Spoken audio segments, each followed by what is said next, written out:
Bismillahirrahmanirrahim. Banyak orang teman-teman sekalian yang masih belum yakin bahwasanya memang satu-satunya pencipta, pemilik, penguasa, bahkan pemusnah apapun yang ada di langit dan di bumi kecuali sang pencipta Allah. Buktinya mereka masih ragu. Banyak orang di antara kaum muslimin bahkan mengaku Islam, mereka masih menggantungkan nasibnya, keluh kesahnya kepada selain sang pencipta.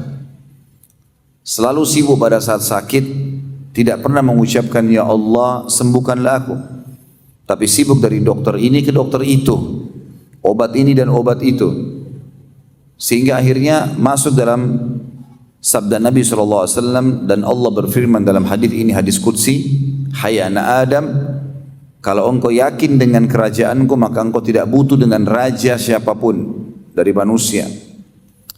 Dan hai anak Adam, kalau seandainya engkau menggantungkan nasibmu padaku, maka kau akan penuhi semua kebutuhanmu. Dan kalau kau gantungkan nasibmu pada selain aku, maka aku akan biarkan kau dengan sekutuku itu. Jadi kalau seandainya seseorang berobat dan tidak pernah sembuh, kasuistiknya sederhana. Karena tidak yakin dengan sang pencipta Allah. Dia hanya terus saja menggantungkan nasibnya pada makhluk. Kalau belum sembuh, larinya ke dokter yang lain. Bukannya malah ikhtiar, sholat, sujud, memohon kepada sang pencipta. Allah sangat memanjakan kita, membolehkan kita untuk curhat, berkeluh kesah. Dan Allah tidak pernah jenuh sampai kita hanya jenuh. Sebagaimana sabda Nabi SAW, Tuhan kalian Allah tidak akan pernah jenuh sampai kalian sendiri jenuh. Memang sudah putus asa, enggak mau lagi memohon kepada Allah, maka Allah akan tinggalkan. Tapi selama kita tidak pernah berpikir itu dan terus menerus menyampaikan semua hajat kita, makin banyak disampaikan hajat, makin sering kita curhat dan manja dengan Allah, maka makin besar pahalanya. Orang yang rajin berdoa, rajin beribadah, berzikir, sujud, membaca kitab Al-Quran, maka makin dicintai oleh Allah Subhanahu wa ta'ala. Makanya kita temukan para ulama salaf, dari sahabat, dari tabi'in, tabi'in, generasi emas Islam yang tiga. Sebagaimana kata Nabi SAW, sebaik-baik generasi adalah generasiku, kemudian generasi yang setelahnya, maksudnya sahabat yang hidup bersama Nabi SAW, kemudian tabi'in yang belajar dari para sahabat, kemudian tabi'in yang belajar dari para tabi'in. Mereka kalau sakit sedikit saja, seperti kakinya tersentuh dengan batu, langsung memohon kepada Allah Subhanahu wa ta'ala pengampunan. Kalau ini penyebabnya adalah dosa, diampuni. Lalu memohon dengan masalah itu, Allah Subhanahu wa ta'ala malah meninggikan derajatnya dan menghapus dan memberikan tambahan pahala. Meninggikan derajat dan menambahkan pahala. Kalau mereka sakit atau mereka mempunyai halangan apa saja mau keluar, selalu mengeluh, berkeluh kesah dengan Allah. Dan sebenarnya syariat Allah yang mulia, Islam, sudah mengajarkan kita itu.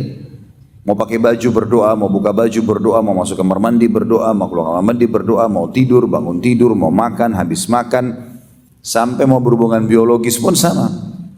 Semuanya dihubungkan dengan doa, dan doa itu adalah penyampaian seorang hamba memohon kepada Tuhannya dan merendah agar Allah memenuhi segala kebutuhannya. Tentu banyak sekali kisah-kisah, mungkin mudah-mudahan nanti kalau Allah mudahkan saya mengingat, saya akan sampaikan. Tapi yang jelas kita berikan kronologisnya terlebih dahulu seperti itu. Siapapun teman-teman sekalian yang berusaha untuk menggantungkan nasibnya pada manusia, dipastikan manusia itu seperti dia. Idenya sepanjang ide dia saja dan sebanyak idenya, dan tidak ada solusi yang dia bisa dapatkan langsung kecuali kalau dengan taufik dari sang pencipta Allah. Kenapa kita tidak bergantung padanya? Begitu pula banyak orang dalam sholatnya mengatakan iyyaka na'budu wa iyyaka nasta'in, hanya kepadamu kami menyembah, meminta tolong. Tapi setelah itu minta-minta ke kuburan di sebelah masjidnya, menggantungkan batu dan jimat di tubuhnya, masih memohon-mohon pada benda-benda yang dianggap keramat. Lalu mana komitmen pembicaraan kita tadi? Para sahabat kalau sendal mereka putus ridwanullahi alaihim, mereka mengangkat tangan ke langit sambil mengatakan, ya Allah, sendal saya putus, gantikanlah. Jadi sangat luar biasa ketergantungan dan keyakinannya kepada Sang Pencipta Allah. Berapa banyak orang yang di antara kita sebulan penuh tidak pernah berdoa kepada Allah, tidak pernah membaca kitabnya Al-Quran, tidak pernah hadir di majelis ilmu, maka makin jauhlah dia dari Tuhannya. Ini berbahaya sekali. Orang yang patuh teman-teman sekalian kepada Sang Pencipta Allah selalu rindu untuk berkomunikasi dengannya, hadir di setiap tempat-tempat yang diinginkan oleh Allah untuk dia hadir. Sebagaimana Salamah bin Dinar rahimahullah, salah satu ulama tabi'in, menasihati muridnya mengatakan, aku wasiatkan kepadamu selalulah hadir di tempat dan waktu di mana Allah ingin kau hadir, dan usahakan kamu selalu pertama. Azan paling pertama masuk masjid, ya. Ibadah apa saja, ada panggilan haji, panggilan jihad, panggilan sedekah, maka dia yang paling pertama mengerjakan. Selalu hadir pertama di waktu dan tempat yang Allah perintahkan. Dan jauhilah semua tempat dan waktu yang Allah tidak ingin kamu di situ. Orang ke diskotik, orang ke bar, duduk dalam majlis ghibah dan fitnah, menghina-hina kaum muslimin atau apa saja. Maka ini semuanya wasiat yang emas yang disampaikan oleh Salamah bin Dinar rahimahullah. Orang yang patuh teman-teman kepada Sang Pencipta Allah, karena dia yakin Allah penciptanya, maka apapun yang diperintahkan dia kerjakan, yang dilarang dia jauhi. Dinamakan dengan, kalau laki-laki, laki-laki saleh, dan kalau perempuan namanya salihah. Sementara lawannya, orang yang tidak mau patuh kepada Allah diistilahkan dengan fajir, fasik. Ini adalah orang-orang yang membangkang. Allah menyuruh dia tidak mau, Allah larang dia melanggar, dan selalu hidupnya dalam kelalaian-kelalaian. Teman-teman sekalian, kalau kita menjadi orang yang mau menjadi orang yang saleh, maka perlu merenungi beberapa hal. Di antaranya adalah yang pertama, Allah pencipta kita dan Allah telah menentukan segala sesuatu yang kita butuhkan itu pasti baik buat kita. Misal contoh, apapun yang Allah halalkan pasti baik buat kita. Baik itu makanan, minuman, pakaian, pergaulan, pendapatan, ya. Semua itu pasti baik. Tinggal kita jalankan karena Allah lebih mengetahui tentang kebutuhan kita sebenarnya. Dan selalu yang Allah halalkan lebih banyak daripada apa yang Allah haramkan. Sementara yang haram buruk buat kita.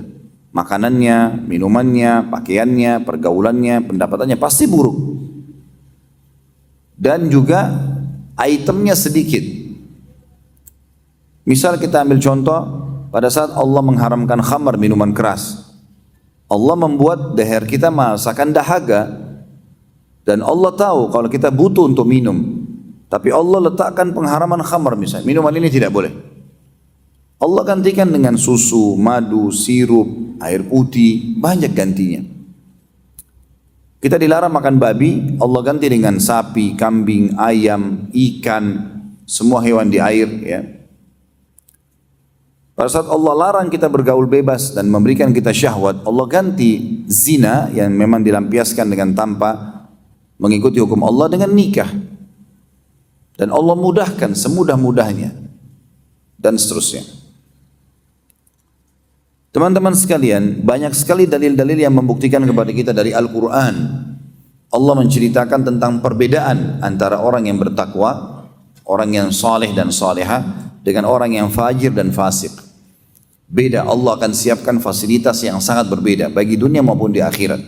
Ini sekaligus kita luruskan persepsi sebagian orang yang mengatakan, kalau saya dekat dengan agama, kalau saya pakai jilbab, kalau saya berjenggot, kalau saya hadir sholat di masjid, atau saya ambil jurusan agama, kalau lagi SMP, SMA di pesantren misalnya, atau jurusan S1-nya, maka mungkin saya tidak akan bisa dapat pekerjaan, saya akan terkucil, ya, hidup saya susah, ya.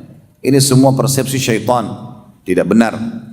Dan pada kesempatan ini kita akan sebutkan 17 poin keutamaan dan kelebihan orang yang bertakwa, orang yang saleh dan salihah. Bagaimana dia akan mendapatkan banyak sekali peluang-peluang dalam hidupnya. Dan teman-teman tentu sebelum saya bacakan ayat, nanti bisa coba terapkan dalam hidup. Seminggu saja, apalagi kalau bisa sebulan dan setahun dipraktikin.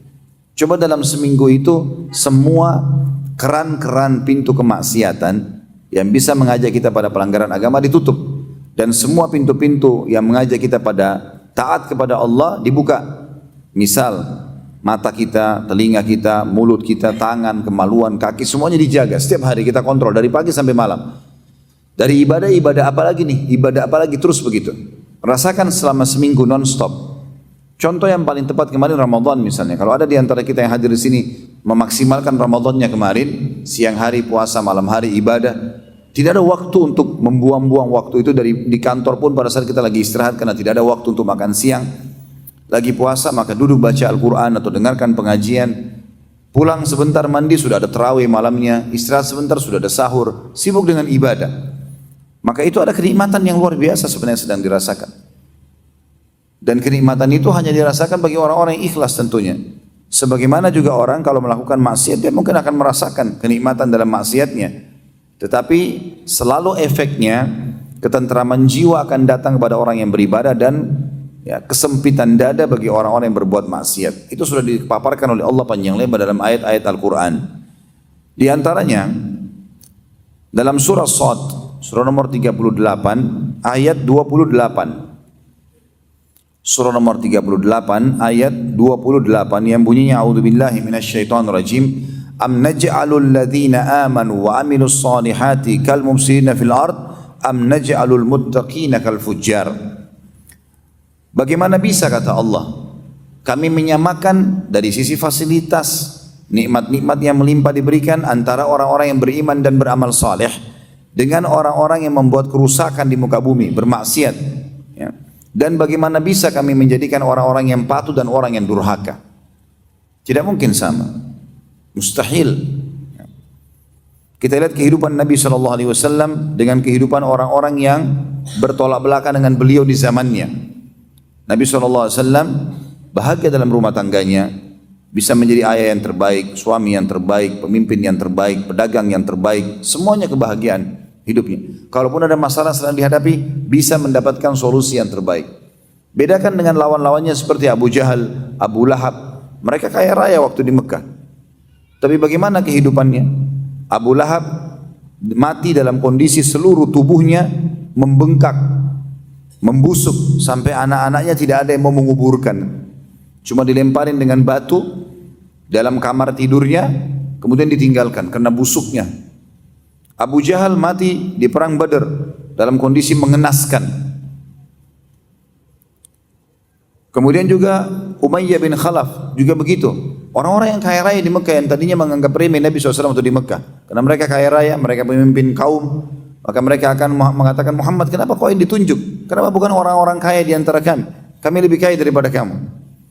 Menganggap remeh. Nabi SAW tetap sabar, menyampaikan kebenaran. Tapi hasilnya ternyata selama hidup mereka susah, anak-anaknya nyusahin hidupnya, orang-orang kafir ini. Kemudian pada saat hidup pun sering bangkrut dalam usahanya. Kemudian juga pada saat meninggal mengenaskan. Sementara Nabi SAW berbahagia rumah tangganya, didukung oleh para sahabat-sahabatnya. Kalaupun ada masalah yang dihadapi punya solusi yang terbaik. Anak-anaknya semua jadi baik. Dan yang dikenang sampai menjelang hari kiamat adalah kebaikan Nabi SAW, sementara Abu Jahal, Abu Lahab orang tahunya keburukannya. Juga dalam ayat yang lain, surah Ghafir, surah nomor 40 ayat 58 Allah berfirman, A'udzu billahi minasyaitonir rajim wa ma yastawil a'ma wal basir wal ladzina amanu wa amilus solihati walal musii qalilan ma tatadzakkarun. Tidak akan pernah sama antara orang yang buta dan orang yang melihat. Orang yang buta teman-teman aktivitasnya terhambat. Mau jalan pelan-pelan, dia tidak tahu bahaya, ada lubang di depannya kah, ada orang yang ingin menyusahkan dia kah, mengganggunya, dia tidak tahu. Ya. Bahkan dia cuma bisa merasakan saja hujan, panas, dia tidak bisa lihat semuanya. Kalau dia mau beli buah-buahan, dia cuma menebak, oh ini apel, oh ini anggur, dia tidak tahu warnanya, dia tidak lihat. Kata Allah tidak akan sama antara orang buta dan orang melihat. Orang melihat lebih cepat aktivitasnya, tahu membedakan warna-warna, bisa memilih.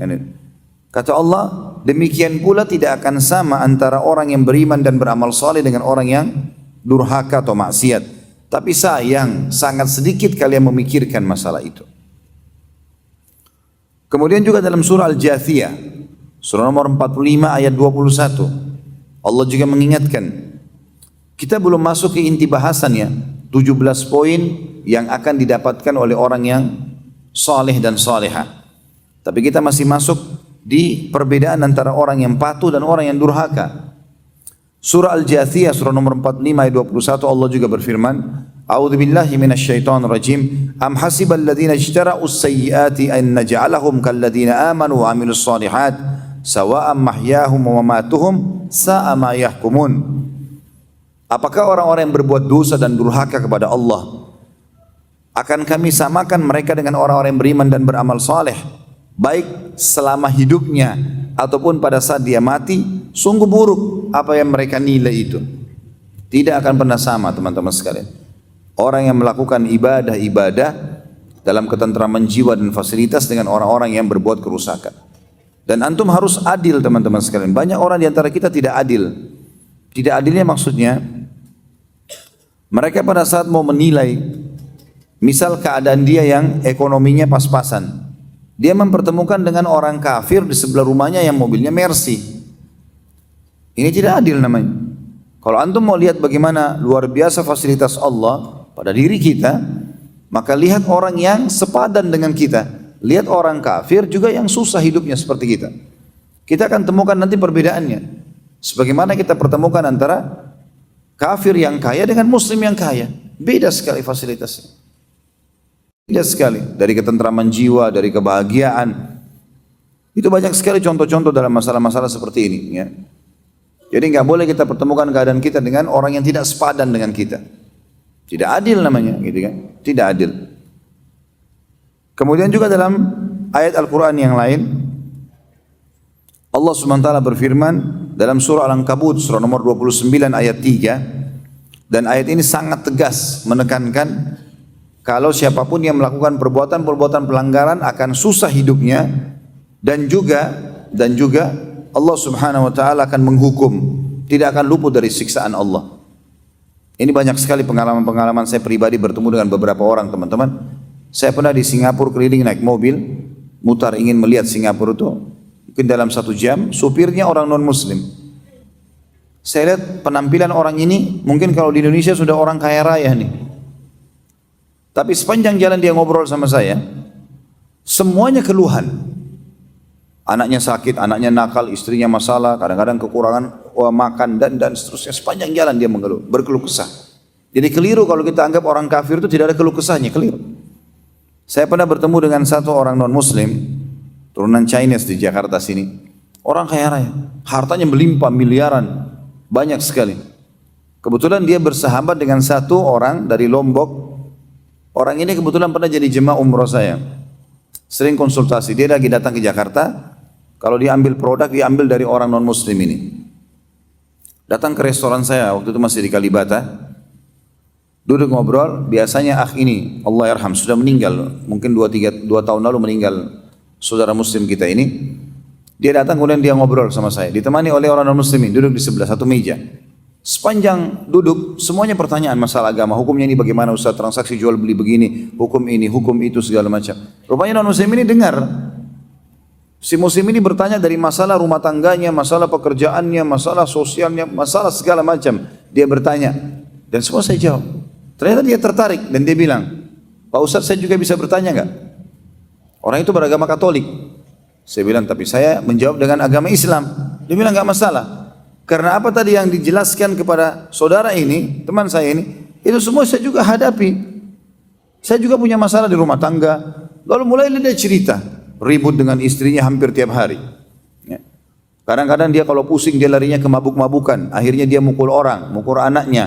Seringkali usahanya bangkrut, ditipu oleh teman-temannya. Dan banyak. Masalahnya lebih banyak daripada si muslim. Dan itu fakta, banyak sekali. Jadi kadang-kadang kita cuma melihat casing. Oh ya, ini mobilnya besar, ini mobilnya Alphard, ini Mercy, ini orang kaya raya. Non-muslim kesannya begitu, tidak. Keadaannya teman-teman sekalian, kayak kita di Indonesia memang karena mayoritas penduduk Indonesia orang muslim, maka kita seringkali, apalagi kalau kita tinggal di lingkungan mungkin orang yang menengah ke bawah ekonominya, ini kita jadikan itu sebagai tolak ukur, bukan. Kalau kita hidup di Saudi, kita hidup di Emirat, di negara-negara muslim yang lain, luar biasa melimpah kekayaan orang-orang, gitu kan. Kami tahu rata-rata ulama-ulama yang tinggal di Saudi, yang saya tahu, yang saya kenal mereka, termasuk imam-imam haram, mereka semuanya luar biasa. Syekh Sudes itu termasuk terhitung orang terkayanya Saudi. imam haram, punya banyak fasilitas, gitu kan? Karena kesolehan semuanya. Dan puncak daripada itu teman-teman, semua nabi-nabi yang kita kenang namanya dan kita wajib mengenal namanya, kisahnya, 25 nabi dan rasul, walaupun jumlah nabi-nabi itu 124 ribu, diantaranya 313 rasul. Maka 25 nabi dan rasul yang kita harus tahu ini, semuanya kalau kita hidupi historinya, maka hidupnya bahagia. Walaupun ada yang punya kekurangan, ada masalah yang sedang dihadapi, karena itu problematika kehidupan pasti akan dihadapi. Rasulullah SAW juga hadapi masalah, tapi mereka dapat solusi segera dari masalah-masalahnya. Dan semua itu dalam surah Al-An'am, surah nomor 6 ayat 85, Allah berfirman, kullum minas salihin. Semua itu disebabkan karena mereka adalah orang-orang yang saleh, orang-orang yang patuh kepada Sang Pencipta Allah Subhanahu wa taala. Baik teman-teman sekalian, kita coba masuk kepada apa sih manfaatnya kalau saya menjadi orang yang patuh kepada Allah. Ya. Dan coba nanti kita akan berikan contoh-contohnya insya Allah pada saat Allah memudahkan saya untuk mengingat itu, ya, menyampaikan kisah-kisahnya. Yang pertama yang akan kita dapatkan kalau kita mulai komitmen dan istiqomah di jalan Allah. Tentu kalau ada teman-teman belum mendapatkan fasilitas yang akan saya sebutkan ini, mungkin dia dalam satu keadaan, dia masih masa transisi dari kejahiliannya dulu dan dosa yang sering dia lakukan kepada kesolehannya. Dan masa transisi ini akan banyak cobaan teman-teman. Akan banyak cobaan. Karena memang dosa-dosa yang dia kerjakan butuh pembersihan dulu. Baru kemudian masuk ke fasilitas yang banyak. Yang pertama, Allah menjanjikan mereka mendapatkan kehidupan yang thayyibah, hayatan thayyibah. Yang dimaksud dengan kehidupan thayyibah teman-teman, orang Arab itu kalau mereka mendapatkan makanan yang sangat enak, tesnya, porsinya, ukuran besarnya, warnanya, semuanya bagus, maka mereka mengatakan makanan ini thayyib, gitu ya, berkualitas. Sebagaimana kita tahu kalau kita disuruh cari rezeki, disuruh cari yang halal dan thayyib. Artinya thayyib itu berkualitas. Saya pernah jelaskan di materi khusus ya, masalah rezeki. Di YouTube ada judulnya Saudaraku Ini Rahasia Rezekimu. Itu sudah pernah kita paparkan panjang lebar bagaimana sebenarnya kita dalam Islam dibolehkan menikmati yang terbaik. Seperti kalau kita masuk ke supermarket, ada anggur harga 200 ribu, kualitas A, dan ada anggur kualitas B. Ya, harganya 50 ribu, lalu kita beli yang 200 ribu, itu kita tidak ada masalah, bukan mubazir dan bahkan dapat pahala. Menikmatin yang berkualitas itu boleh. Bahkan kata para ulama, ya, sebagian ulama berkata, siapapun yang sengaja tanda kutip mengorder, meminta kepada Allah yang terbaik, Allah akan kasih. Kalau dia mengatakan ya sudah cukuplah begini, ya sudah cukuplah begitu. Gitu kan? Saya coba praktekin teori ini teman-teman sekalian. Banyak sekali safar yang sering saya lakukan. Safar keluar kota, kadang-kadang tablik akbar, undangan beberapa kaum muslimin, kadang-kadang keluar negeri. Saya dulu punya prinsip, kalau berangkat ya sudahlah, ada pesawat apa saja saya naikin. Alhamdulillah, yang penting sampai ke tujuan. Mau dapat ekonomi, nggak ada masalah gitu. Kemudian saya coba terapkan teori ini. Saya bilang, ya Allah, saya pengen setiap saya naik pesawat atau saya pergi berdakwah, saya memohon sendiri, berikanlah hambamu ini fasilitas yang terbaik. Saya mulai hari ini maunya naik kelas bisnis kelas. Saya bicara sama Allah sendiri. Saya ingin fasilitas yang engkau berikan ya Allah semuanya baik. Dari kesehatan semuanya terbaik. Dari keluarga semuanya yang terbaik. Dari harta semuanya yang terbaik. Dari ilmu semuanya yang terbaik.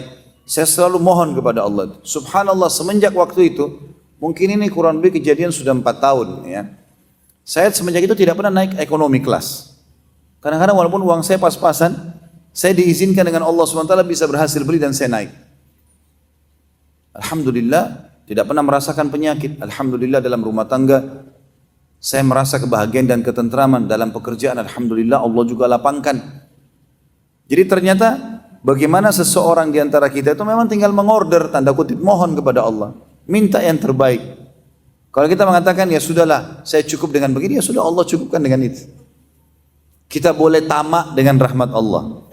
Dan ingat, tamak dengan rahmat Allah teman-teman sekalian akan lebih besar pahalanya ya, dibandingkan kita tidak tamak. Misal gini, kita lagi sehat, alhamdulillah. Lalu kita mengatakan, ya Allah, pertahankanlah kesehatanku ini. Kita kan selalu baca dalam doa salat kita di antara dua sujud, duduk di antara dua sujud. Allahumma gfirli warhamni wa'afini wa'fu anni. Afini, berikan aku selalu kesehatan sempurna. Ini teman-teman sekalian, kita minta agar kesehatan kita dipertahankan, kekayaan kita pada saat lagi banyak kita minta diberkahi di banyak, keturunan kita juga begitu.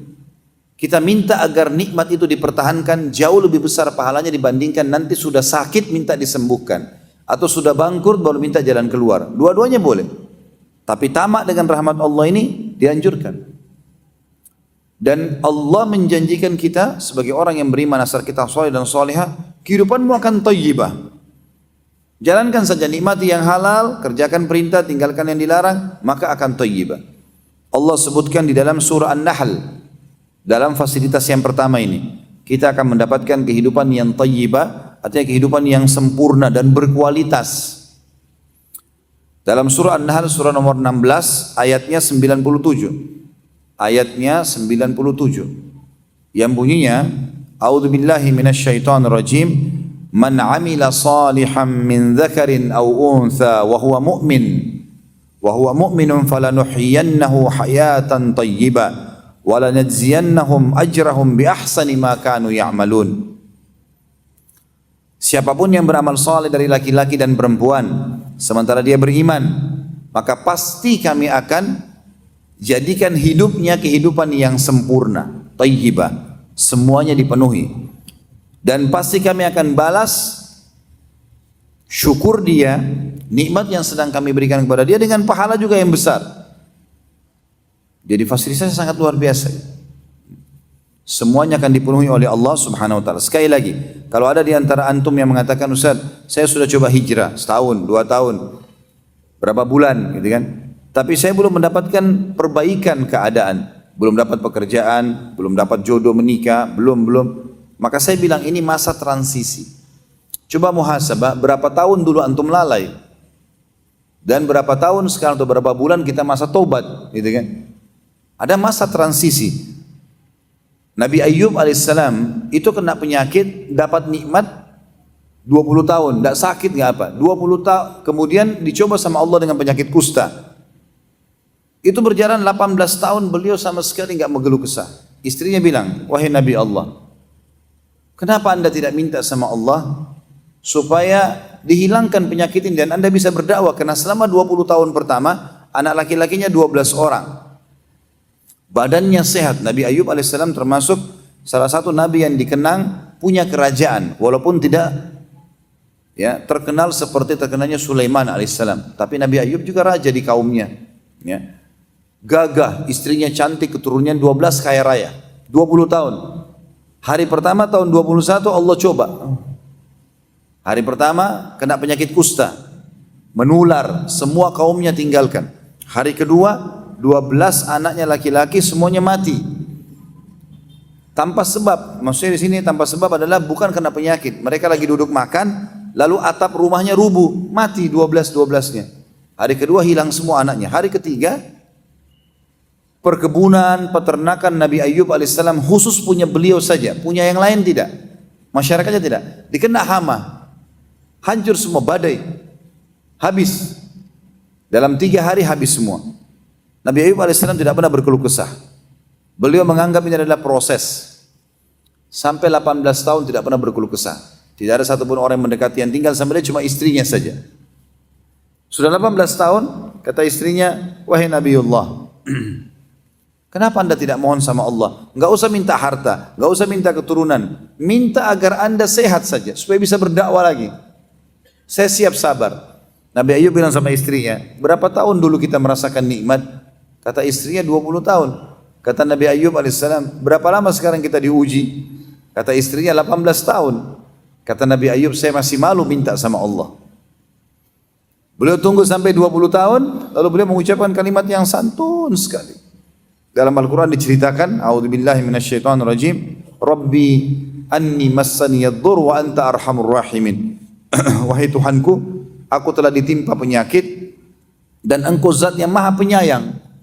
Enggak mengatakan ya Allah ini sudah 20 tahun nih, harusnya saya juga dibalas begini, enggak. Kadang-kadang teman-teman coba pertemukan, dalam 1 tahun, besarnya nikmatnya Allah, dalam 1 tahun, 365 hari kita enggak pernah sakit. Sehat, beraktivitas, tidak flu, tidak demam, tidak batuk. Tahun depan, pekan pertama di tahun depan, Allah uji 1 minggu sakit. Berkeluh kesah enggak? Kalau kita mau hitung tidak berimbang, mestinya setahun kita sehat, setahun kita sakit, mestinya. Tapi Allah dengan kemahamurahannya, seringkali membiarkan prosesi pembersihan dosa masa lalu, ataupun cobaan, itu lebih sedikit dibandingkan nikmat yang sudah diberikan. Alhamdulillah, semoga channel Masih Lurus bersama Ustadz Khalid Basalamah kali ini bisa membawa manfaat, menambah ilmu, serta ketakwaan kita kepada Allah. Wassalamualaikum warahmatullahi wabarakatuh.